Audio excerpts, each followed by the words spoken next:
Good morning, everyone. Another very early morning for me. And it is November 31st, 2017. Happy All Hallows Eve.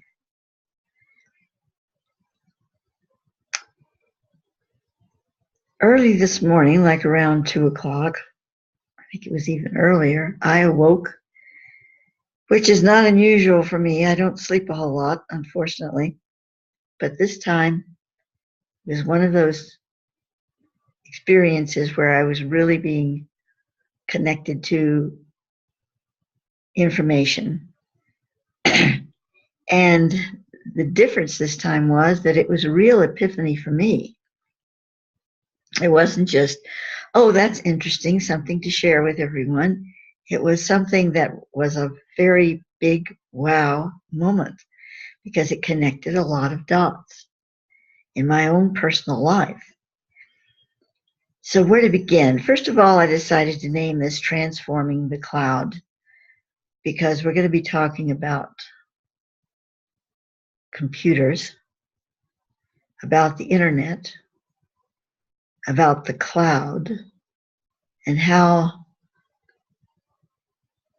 fearful this can all be to some people in regard to the plans and the technology that is being put into motion and has been for some time, but now it's really on a breakneck course to literally create a synthetic world, so to speak, with a bunch of slaves, that is the majority of the human population, staring at their little mini screens and big screens and being dumbed and numbed down and turned into robots.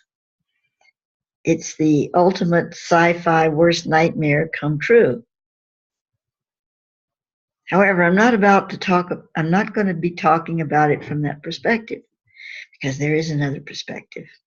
That's all true, what I just said. I mean, those are the plans. That's what's being put into effect and already being accomplished on many levels. But there's a big but. And the but is that there's an alternative. And that's what I'm going to be speaking about here.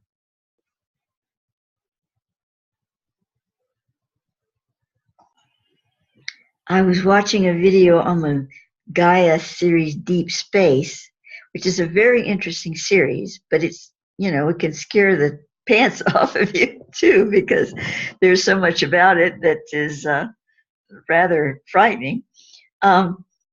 And I addressed this in my last short talk in regard to another aspect of all of that. But today I'm going to be talking about the computer thing.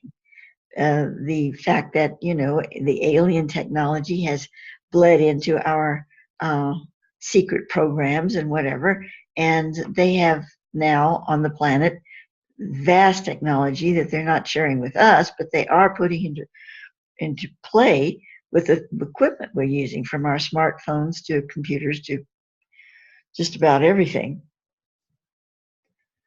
And it was really quite fascinating, that particular episode on technology, because it showed things like, for instance, they now have a piece of paper that has been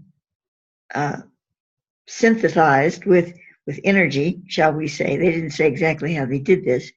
And the symbols on that paper, if you just look at a symbol and focus your intent, it happens. In other words, you can be transported from point A to point B by looking at a symbol.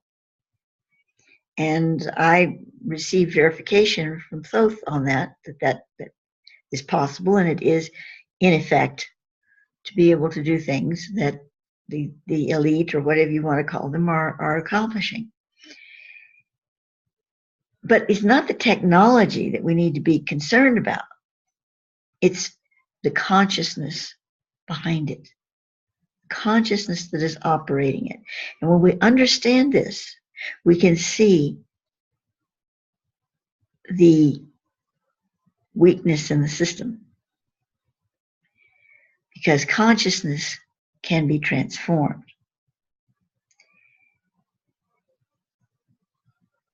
there are those that are suggesting, oh, we just have to escape the technology. Turn off your cell phones, get away from the computer.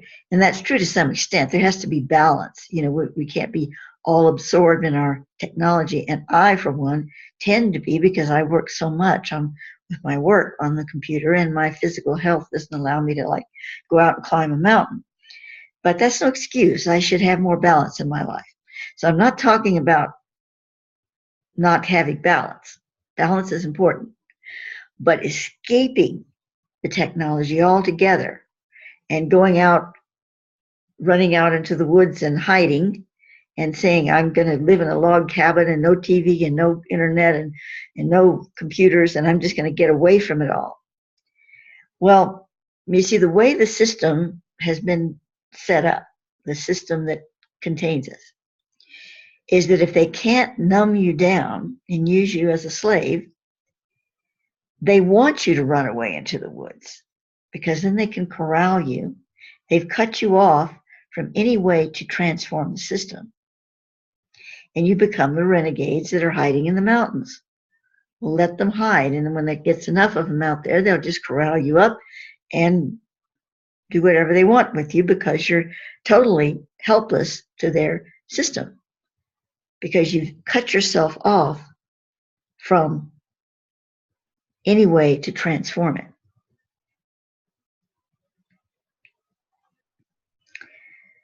So going back to the consciousness, there's two halves of the whole here, to simplify it, because there's always more complexity than that. But to bring it into simplification, we have two halves. We have the orotronic half-light that my sources have been talking about for years, and the metatronic full light. Now, the orotronic half-light is not bad unto itself. It's just not complete. It's just half of the picture. However, those that we could call the negative side of the scale use the orotronic for their own purposes. They live in it, they breathe in it, and they know how to operate it very well to their advantage. The metatronic full light is not something they have any control over, because the metatronic is operating in a whole nother consciousness level. It's operating in the God, love, heart-centered consciousness, which those who wish to control and manipulate the orotronic or half-light cannot operate in. They can't move into that frequency. They'd like to be able to control that too, but they can't, because they don't have an active IMSTR molecule.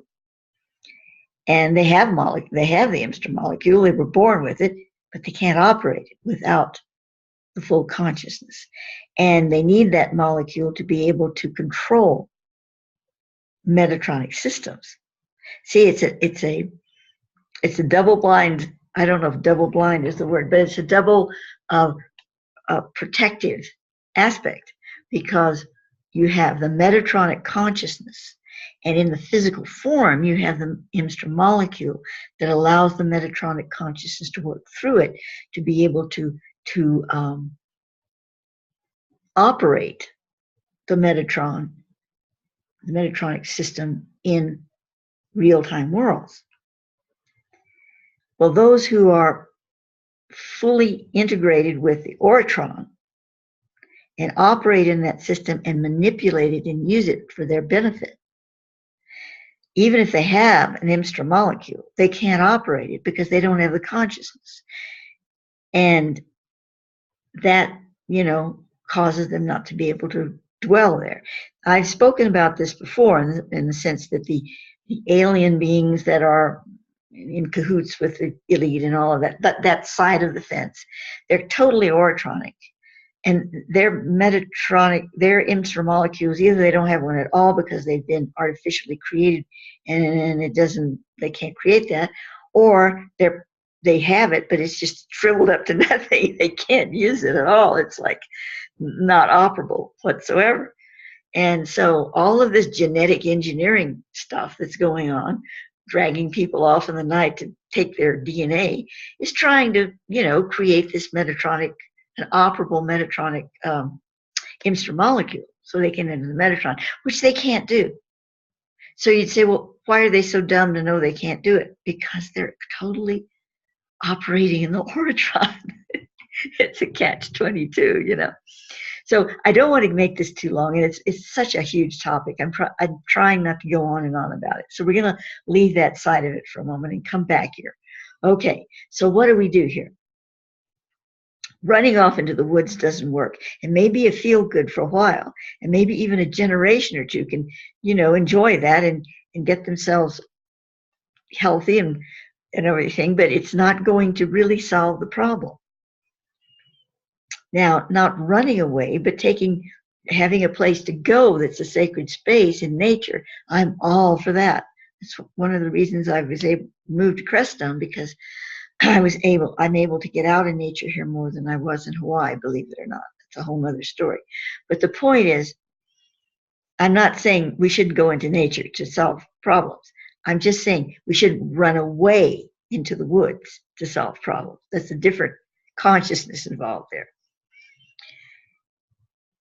So what I'm coming back to here is what the Thoth Extreme showed me last night, or early this morning,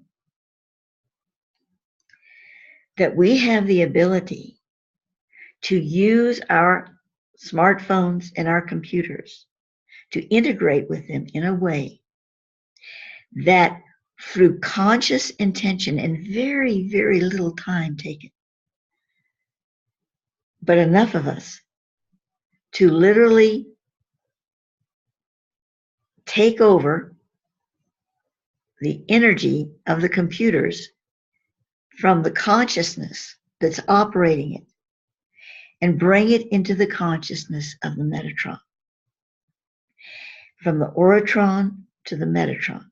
It doesn't matter what they have set up there, all their little technological computer chips on everything and all of this elaborate stuff they've got going to keep us in their matrix. That can be changed overnight by enough of us synchronistically and intentionally using the simplest formats to break the paradigm and assume the technology for the Metatron. Because think about how much good that could do. All this technology that's set into place, instead of it being operated in secrecy and seditiously to manipulate us and to get us to do their bidding and whatever, all of that technology could be used to help people, everyone on the planet, to bring us into a synchronistic communication that relays heart consciousness. It helps feed people. It helps educate people. It frees people from the old paradigms of slavery. And then, once that started happening, the technology itself would change, and it wouldn't be so mechanistic. It would be more in the true sense of the plasma computers and all of this. So all of this could be changed, and it has to begin somewhere. So I'm beginning. Maybe I'm not the first person that's come up with this or that's received this. I don't know. But I'm just saying that I received this information very specifically. I wasn't random. It was given to me. And I know that that means I need to do something. Even if it's some tiny little thing, I need to share this with you, and each of you can do something. Now, you don't have to follow, I'm going to start by, I don't know exactly how I'm going to do this, but Thoth was telling me or showing me how you could take anything that's calming on the computer. You can go to YouTube and choose a video that has one of those harmonic, resonating love frequencies, vibrations, and they're just showing you like this beautiful mandala that's just pulsing away, and it makes you feel calm and soothes you and, whatever. You could take one of those and you could use it as your intentional matrix and say, I'm intentionalizing that I'm transforming the whole internet system all the things that are plugged into it. I'm transforming the consciousness vector that has it zeroed in to a particular consciousness. I'm moving that vector from that consciousness, from the orotronic, very specific consciousness that's operating it, into the Metatronic field. I'm literally taking it and I'm seeing this move on my screen from one box that's Orotron into the box that's Metatron. You know, you can picture this. You can design your own little thought form here that operates this. So you can do this on your own now, today, and you can start doing it. And those said, if you do it 5 to 10 minutes a day, 5 minutes a day, it can make a difference, especially if more than one person is doing this, of course. Okay, I said, how many people would it take to make a real difference? He said, 8 people. Can you imagine if we have 25, 35, 45, 100, 1,000, what would happen? And when he said a difference, he didn't mean change the world with 8 people, but it could make a significant difference in the operating function of moving that energy from the consciousness, not just the energy, but the whole electrical, I don't know, whatever you want to call it, system, from the Orotron to the Metatron. It can make a difference. So I'm going to start creating very short little videos that has mandalas or whatever that are very specific for that. You know, I've been doing the videos in the art, the energy art I'm doing. I've been doing this all along and not realizing it, but really I've been focusing more on helping people to accelerate their consciousness, which is good. I mean, I'm going to keep doing that. But what I'm talking about is putting it the other direction also. Saying, okay, now use this one to place your consciousness into the matrix, to change the matrix, not that change the matrix, but change the focus of the matrix, bring it from Orotron to Metatron. So now it's bringing it back in. Develop your consciousness with these videos, and then use these videos or images to put it back into the matrix. So that's what I'm going to start doing. I don't know, you know, I'm just now getting this. So I have to work with it and see how I'm going to develop it. But you don't have to wait for me to develop something. You can use it on your own, in your own way. I'm just doing my part to refine an aspect of it with those help to put it out there for your use. And of course, it'll all be free for people to use to do this. Now, let me just end with injecting a very personal part of this. But I began to realize he was showing me right from the beginning how I've been working with this subliminally. And now I'm ready to put this forward in my own way in these images and whatever. Those who follow my work have heard these stories, so I'm not going into detail.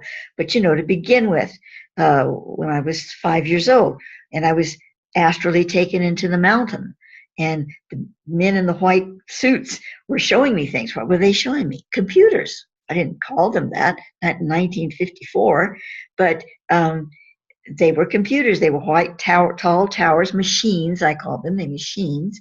And they showed different ones to me. And I came back and told my mother one was called a clock controlled by the mind. And all of this that I was shown, and my mother wrote it down, you know, 4 years old, 5 years old, in the Ozarks, in the dairy farm, no television. And that's where it began. Then another moment I can think of, in 1974 or something, I was told to start writing these numbers, and it was ones and zeros, ones and zeros, ones and zeros, a whole page of them. And I said, what the heck am I doing this for? And then just nights later, a computer. I didn't know it was called a computer, but it appeared in my room. And I said, what is this? And by then, the word computer was in my vocabulary. I was told it was a computer. But I didn't even, you know, personal computers were not even in my mind. in 1974. If somebody had them, I didn't know about them. And I said, why are you showing me this? Why is it materializing in my room? It scared me to death. I said, take it away, take it away. And they did. But I never understood what was going on. And then when personal computers were developed and internet was developed, I was like, oh, this is it for me. This is my work. This is where I can put all my work in this. I love this, and I still do. But now, of course, the thing I'm working through has become the enemy, but it hasn't. You see, we have to understand where the enemy is. And I hate to call anything an enemy, because then we're really being divisive and we're setting up something to fight. We don't want to fight anything. We want to love it to death. We want to love it into transformation, not to death, into transformation. So this is all making sense to me now. Why I've been drawn to this. Granted, I need more balance in my life. I shouldn't be living in front of a computer all day. That's my problem. But the point is, the system is here for us to use in a positive way. We just need to take it back. And there's another aspect to this I have to bring forward. Thoth is tapping me on the shoulder here, and that is the Pymander. The Pymander computer, that's what he calls it, that is an interface for us on this planet. And it is of ultra design. It is plasma. It is consciousness. It is beautiful. There's nothing controlling or manipulating about the Pymander. The Pymander is here to help us take back that aspect of our being from let's call it the archons. Because when I was more recently, just last year, I was reading about this archon stuff, and I said, well, what are the archons? Are they what you call the Nephilim? And he said, well, it's even beyond that. And he said, just don't think of it as individuals. Think of it as a cloud. Call it the archonic cloud. And I was thinking of this puffy white cloud, or a gaseous cloud floating through space, but no. I realized now what he meant. What do we have on computers? We have the cloud. We do our computer, and then we connect to the cloud. That's what he was talking about. The archonic cloud, the oratronic archonic cloud. It's way beyond this planet. But you see, all of the things that we're seeing here, technology, computers, all of this, these ones and zeros that I was getting, I found out a zillion years later, about 4 or 5 years ago, 3 years ago, that ones and zeros is the calculations of the universe. That's what the universe is built on. Not because we're living inside a computer, but because the holograph that we live in is not some alien computer base that grabbed us and put us in the holographs. I mean, you could see that would be the logical conclusion of a lot of people, because they're realizing that the universe is built on ones and zeros and that it's holographic. They're saying, oh my God, the aliens have got us inside a computer. But that's not the way it is. We are designing things that come out of the divine totality of what we live in. It's beautiful. It's wonderful. It's not bad. But the negative aspects that have broken away and have become half-light have taken that, and they have devised their own systems that aren't so good, that are what we could call even at times quote unquote evil, if we wanted to. So let's not get sucked up into the drain of this. We've got to battle the Oratron, or it's hopeless because we live inside their computer. That's not the way it is. That's what they'd like us to think. And they're trying to develop more and more of that so they can suck us all into that. But that's not where we need to go, because the universe is a divine creation. What is divine? I don't know. I just know that it's good. It's good. It's coming from a good source, the angelic living lights, the beings of light. And all you need to do is follow your heart, and that will take you into the true cloud, the Metatronic cloud. So we can take back this technology into the Metatron, and we can make it better and more beautiful than it is. But in the meanwhile, we can use it the way it was intended to be used, and not in this dark and forbidding way. So don't run away from it. Transform it. That's the basic message. And I'm probably gone on and on much longer than I intended, but there's just so much to say about this. Or at least in my vocabulary, there is. So thank you for listening, and give this a try. Start in a very simple way. Don't wait for me to create stuff for you. I'll have it soon enough. Use your own. Find an image that you resonate with, that speaks to your heart, that's on the computer, and start working with this idea of moving the little chip, the little box, the little square that represents the all focus from the Oratron to the Metatron.